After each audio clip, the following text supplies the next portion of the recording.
Les réseaux sociaux sont devenus des outils incontournables de notre vie quotidienne, utilisés pour communiquer, s'informer et se divertir. Cependant, ils présentent également des risques tels que la dépendance, les dérives comportementales et les problèmes de santé. Corinne, une élève vivant avec ses parents, s'est vue offrir un smartphone pour effectuer des recherches liées à ses études.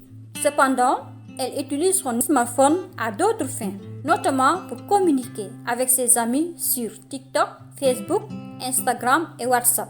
Au lieu de réviser, elle est constamment absorbée par son smartphone. Monsieur Baba Chomban, technicien supérieur en ophtalmologie au centre hospitalier régional de Ziguinchor, souligne les dangers que courent les personnes abusant de ces appareils sur leur santé oculaire. Il met en garde contre les effets néfastes potentiels. Quand on parle de réseaux sociaux, c'est l'utilisation des portables, des ordinateurs. Donc quand on parle de ça, on revient directement sur l'ophtalmo. On est toujours exposé, surtout avec les yeux. Parfois, on a un portable ou un téléphone portable qu'on est toujours en contact avec la lumière. C'est que la lumière, il y a des gens qui ne supportent pas la lumière, qu'on appelle ça photophobie.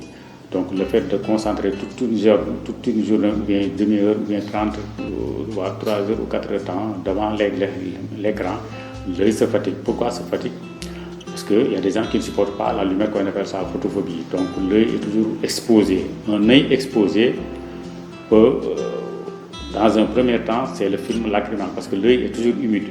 Donc, une fois le film lacrymal diminue, ça peut engendrer des sécheresses oculaires, voire même des irritations. Donc, cette irritation peut avoir un œil rouge.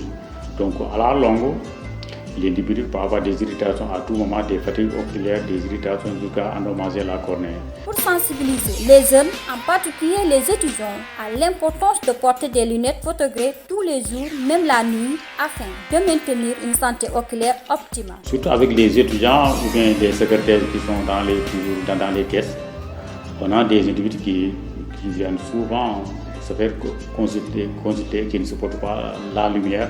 Alors on les consulte, on les met sous traitement et de lui préconiser des verres photographiques anti-reflets à porter en permanence. Au moins avec les verres photographiques anti-reflets, ça atténue la lumière, les rayons solaires, bien que la lampe, que ce soit la lampe ou l'écran, et ainsi de suite.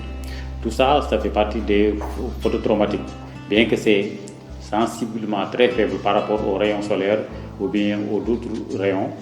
Mais quel que soit le cas, il faut bien se protéger par l'utilisation des verres photographiques anti-reflets. Actuellement, où nous sommes avec le monde de la digitalisation, on conseille tout étudiant ou bien tout individu qui utilise les téléphones portables, les ordinateurs, de se faire consulter au moment où ce gars ne supporte pas la lumière, ou bien même s'il ne supporte pas la lumière, on lui conseille au moins de porter des verres photographiques anti-reflets. Même temps normal, même si vous n'utilisez pas les verres, même si vous n'utilisez pas les téléphones portables, les ordinateurs, il y a les rayons solaires.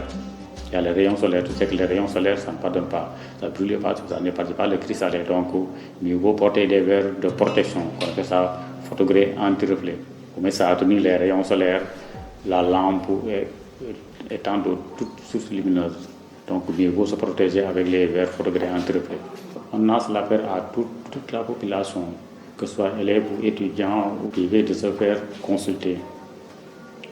Là, s'il est nécessaire qu'on lui prescrive des verres correcteurs en même temps photographiques anti-reflet, c'est mieux, surtout les étudiants. Beaucoup de nombres sont des photophobes. Il y a des gens qui ne supportent pas la lumière, qu'on appelle ça la photophobie. Il y a des gens qui ne supportent pas la lumière. Là, on lui préconise de porter des verres photographiques anti-reflet devant la machine, l'écran, les rayons solaires. Parce que présentement, si vous voyez en Afrique, dans les pays tropicaux, vous avez tout le temps entendu parler de cataracte. La cataracte, c'est quoi?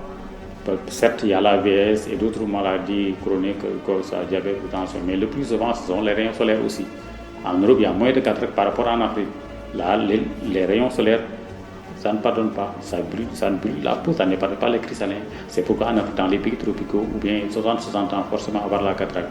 Donc, d'où l'importance de porter des verres photographiques anti-reflets au moins pour atténuer ces rayons solaires-là. Il est crucial de rappeler que nul n'est indispensable aux réseaux sociaux. L'éducation dès le plus jeune âge favorise le développement d'une attitude éco-responsable et prépare le comportement des citoyens de demain. Les jeunes, en tant que relais de demain dans leur famille, ont le potentiel de sensibiliser les enfants, les futurs consommateurs et leurs parents. L'objectif est de promouvoir une utilisation équilibrée et consciente des réseaux sociaux.